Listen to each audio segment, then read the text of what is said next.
నమస్కారం. సో నా ప్రశ్న గౌరవనీయులైన రాకా సుధాకర్ గారు ప్లీజ్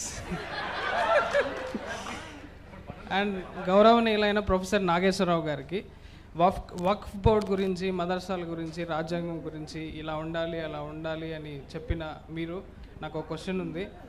యోగి ఆదిత్యనాథ్ గారు బుల్డోజర్ వాడడం తప్ప రైటా? అది తప్పు, అది కరెక్ట్ అయితే మిగిలిన చీఫ్ మినిస్టర్లు ఎందుకు వాడట్లేదు?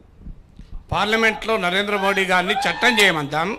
పార్లమెంట్లో చట్టం చేసి ఇక నుంచి ఏదైనా కోర్టులు పనిష్మెంట్ ఇవ్వవు, బుల్డోజర్లు పనిష్మెంట్ ఇస్తాయి అని బుల్డోజర్ యాక్ట్ ఆఫ్ ఇండియా అని ఒకటి నరేంద్ర మోడీని తీసుకురమందాం. అందువల్ల ఆ అధికారంలో నరేంద్ర మోడీని అడగాల్సింది నాగేశ్వరం అడిగితే ఏం చెప్తారండి? రాకా సుధాకర్ గారు ప్లీజ్.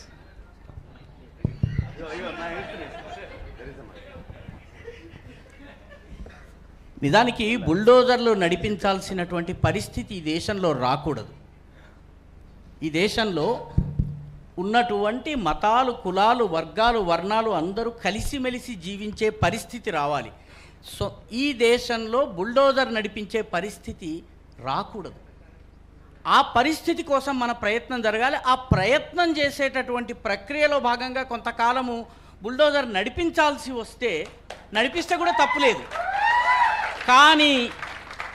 కానీ దెర్ ఇస్ అ కానీ సమస్య ఏంటంటే, ఒకసారి తుపాకీ చేతికిస్తే అది నా రాజకీయ ప్రత్యర్థి మీద బుల్డోజర్ నడిపిస్తే నేను నీ రాజకీయంతో అంగీకరించను కాబట్టి నీ ఇంటిని నేను బుల్డోజర్ నడిపిస్తాను.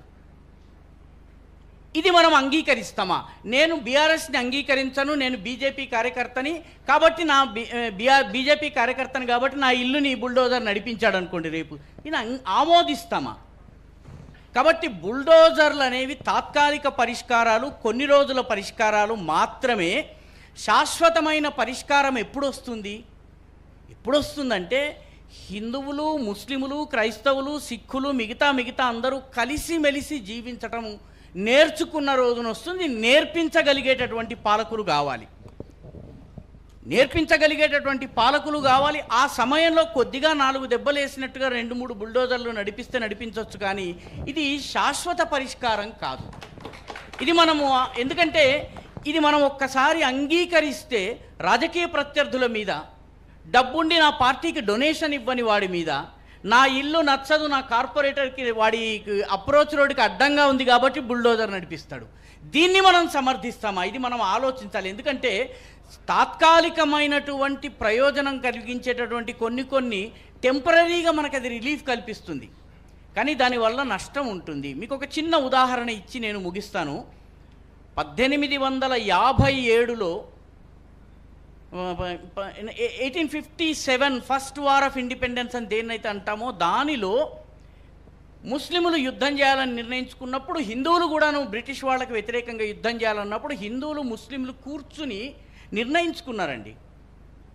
ముస్లిములు హిందువులకి కొన్ని కన్సెషన్స్ ఇచ్చారు. ఆ కన్సెషన్ ఏంటంటే, కన్సెషన్ తప్పుడు పదము, వాళ్ళు కొన్ని విషయాలను అంగీకరించారు. గోహత్య చేయము, అయోధ్య రామ మందిరం మీకు తిరిగిస్తాము, అదేవిధంగా ఈ దేశంలో ఎక్కడ కూడాను మందిరాలను ధ్వంసం చేయము అని చెప్పి 1857లో ముస్లిం పక్షము హిందువులకి వాగ్దానం చేసింది. So it should come from the people. 1857 war తర్వాత హిందువుల్ని, ముస్లింని విభజించేటటువంటి విధానం వచ్చింది. 1857 వార్ తర్వాత ఎప్పుడైతే లక్నో నవాబ్ అయినటువంటి వాజిద్ అలీ షాని అరెస్ట్ చేసి మాండలేకి తరలిస్తుంటే హిందువులు, ముస్లిములు అయోధ్య మందిరానికి వెళ్ళారు. హిస్టరీ. హిందువులు, ముస్లిములు అయోధ్య మందిరానికి వెళ్ళి భజన గీతం పాడారు, మా ప్రభువుని రక్షించని. హజరత్ చలేహ లందన్ కృపా కరో రఘునందన్.